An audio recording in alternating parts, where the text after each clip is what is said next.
Hello, and welcome to week 4 of social science research methods.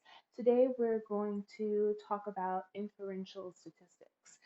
In particular, we're going to talk about how to measure the distance between an individual score and an average score, and then how to make inferences about the broader population using the sample data that we have.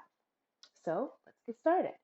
Um, when we talk about inferential statistics, what we talk about is moving from a sample to a population, right? So I talked last week about how we want to make sure that our sample is representative of the population in which we are hoping to study.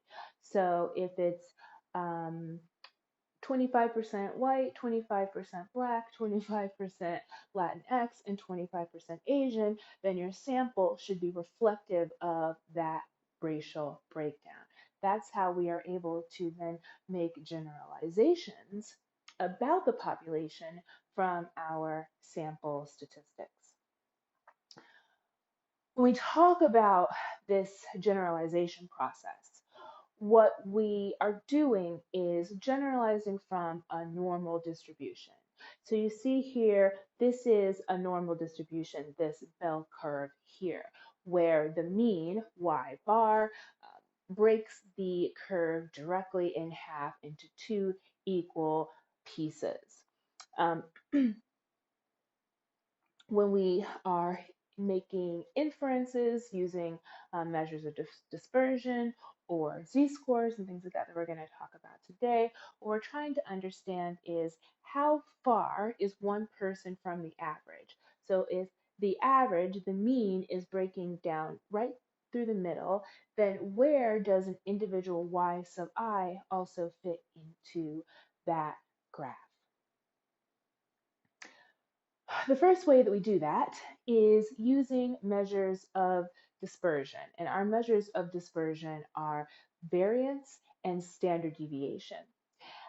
These two concepts are very strange bedfellows because um, one really doesn't work without the other, even though one matters more than the other as well. So we'll start with variance because variance is the concept that is really important to understand how to compute, but on its own means very little.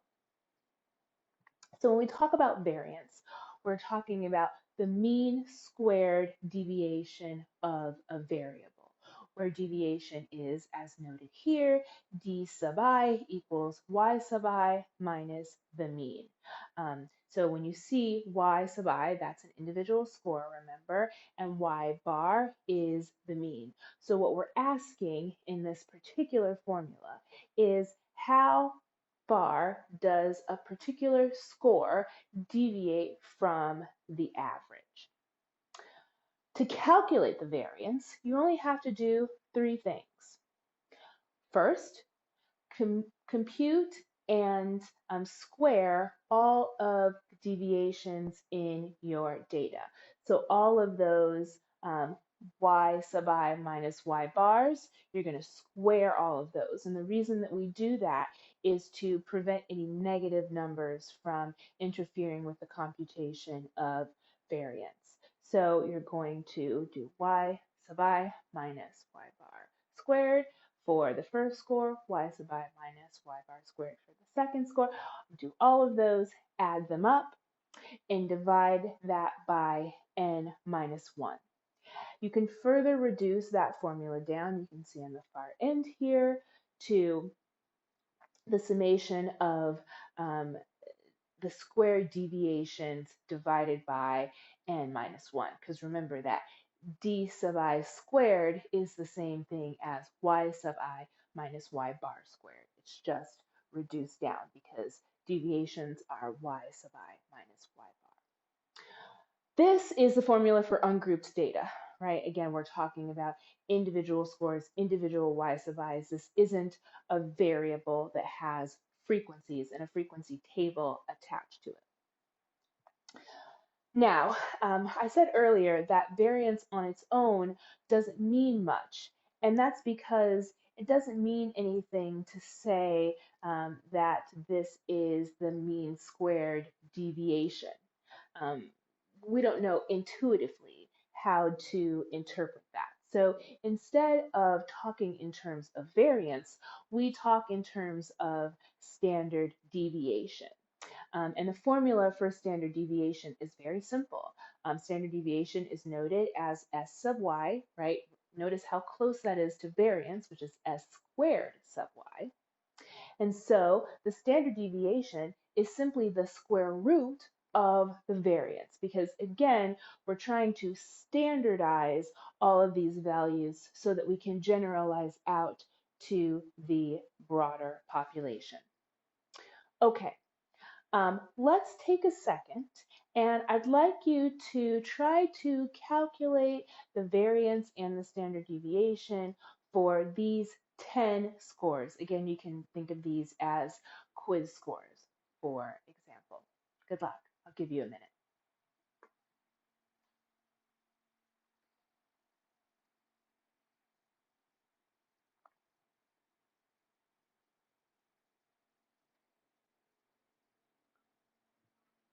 Okay, if we have to learn the variance and standard deviation for ungrouped data, then we also have to learn it for grouped data. So the formula for variance for grouped data is as follows. Again, the notation for variance, S squared sub y, equals the summation, and here again we have K at the top of the summation to notate now that we're talking about categories as opposed to just an N where you're just talking about the total number of cases as it is noted in the ungrouped variance formula. So the summation of the squared deviations y sub I minus y bar squared multiplied by this time the frequency and then divided by n minus 1. And this can be further reduced again to the summation of the squared deviations d sub I squared multiplied by f sub I divided by n minus 1. So what does that mean?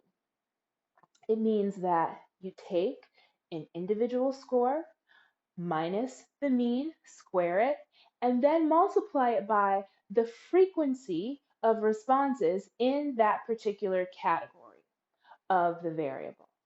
So you do that for every category of the variable, and then you have as many numbers as you have variable categories. You add all of those numbers up to get one probably very big number. You divide that by the total number of cases minus 1 to get the variance.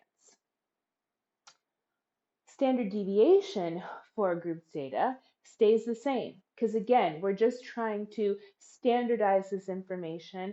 We have the summation of these squared deviations divided by the total number of cases minus n. And so standard deviation, again, S sub y is simply the square root of the variance. So hallelujah, we don't have another formula to think about, at least in the case of variance and standard deviation.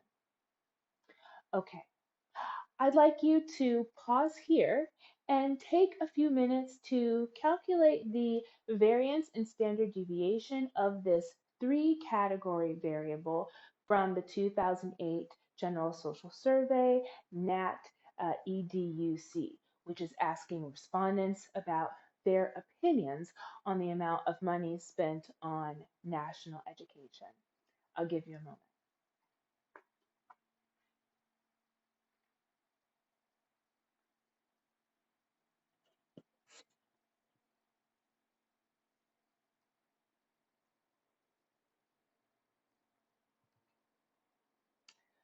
Okay, I hope that you found yourself able to complete that relatively easily.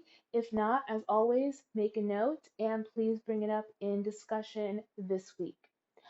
All right, I'm going to ask you to do a little bit more practice. So we're going to have you pause one more time. And this time you're going to calculate variance and standard deviation of a bit more complicated variable, but one we've seen before, sex frequency from the General Social Survey 2008 data. You'll notice that this is a variable that we saw last week, and last week we recoded this ordinal variable to make it a continuous one. The f sub i's for the variance equation for groups data that you would use in this instance are those recoded numbers that come from the ordered categories in this variable. So take a few minutes, try to complete all the parts of this question, and I'll be right back.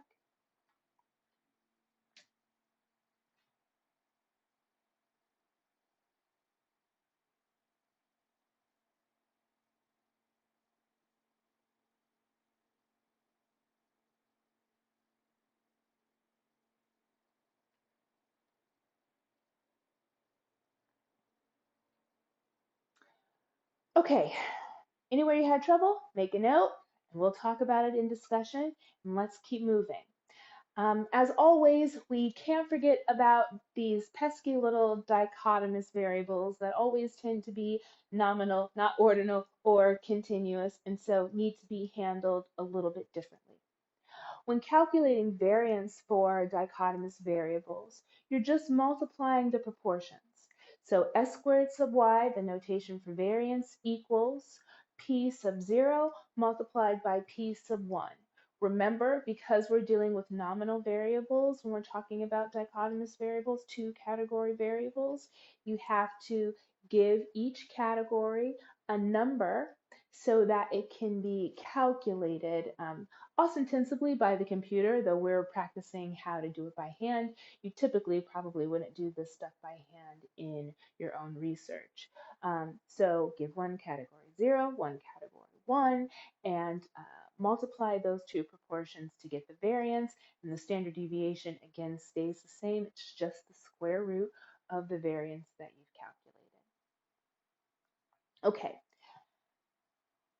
now how do we take all of this and apply these numbers to the real world? Because that's what we're concerned about as sociologists. What is the statistic stuff? What are these measures of dispersion telling us about real people? In order to start making those generalizations from the sample to the population, we have to go back to that normal distribution that we talked about at the beginning of the lecture, that bell curve, where the mean divided the curve in half. And we're trying to find out the distance of an individual score from that mean. Well, each normal distribution will look different based on the variable and the sample, and that's not generalizable. In order to make sure that all of the distributions look the same, we want to move from a normal distribution to a standard distribution. And one of the ways that we do that is using what we call z-scores, z as in zebra. Um, Z-scores allow us to standardize an individual score to the broader population. And we have two formulas here that are important in this endeavor.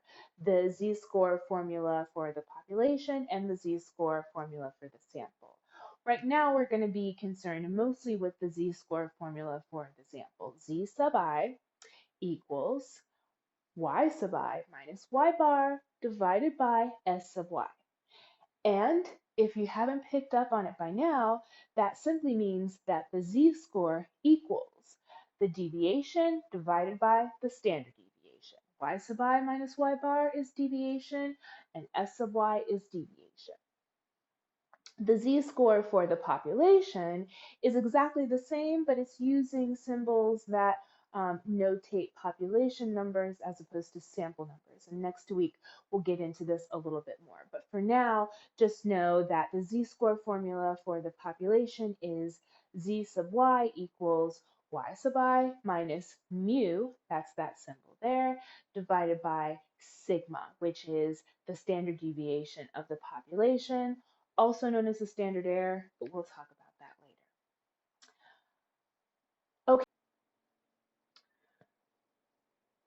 All right, I hope that you made note of where you had difficulties and you'll be ready to discuss in discussion. Okay, so if it's true that a z-score can be found by dividing the deviation from the standard deviation, then you can also flip the formula to find upper and lower limit ranges of a person's likely individual score using the z-score. So you can take sample data and turn it into population data and vice versa. The formula for that is as follows. Y sub I, so that would be the individual scores that you're looking for at the lower and upper limits, plus or minus, and that's how you get upper plus and lower minus, right? Positive or negative z-scores, multiplied by the standard deviation, S sub y, plus the mean. Here is where I want you to refamiliarize yourself with PEMDAS. P as in Paul, E as in elephant, M as in man, D as in David, A as in alphabet, and S as in Sam. Hopefully, at some point in your high school math career, you were introduced to this acronym for the order of operations. It simply tells you when you're dealing with long, complicated formulas in what order to do the math. So P is parentheses, E is exponent, M is multiplication, D is division, A is addition, and S is subtraction. Taking into account those orders of operation, you would do the z-score times the standard deviation first, and then add that to the mean. So here you are actually noting two formulas. So y sub I equals positive z sub I multiplied by the standard deviation plus the mean, and y sub I equals the negative z-score times the standard deviation plus the mean. Okay, take a second and practice calculating z-scores with this ungroups data, and I'll give you a second.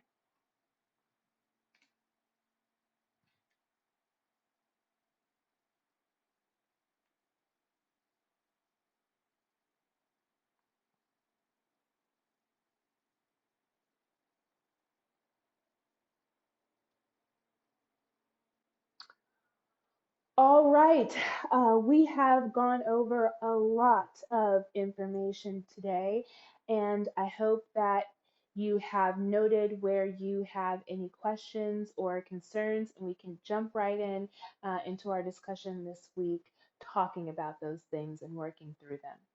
In the meantime, I'm going to leave you with a little bit more complex of a question to answer because this is asking you to put together everything that we have talked about today. So you have to calculate the variance, you have to calculate the standard deviation and the z-scores for this variable about perspectives on how well President Obama handled the Iraq War. Take as long as you need and come prepared to talk about it in discussion. And I'll see you then. Bye-bye.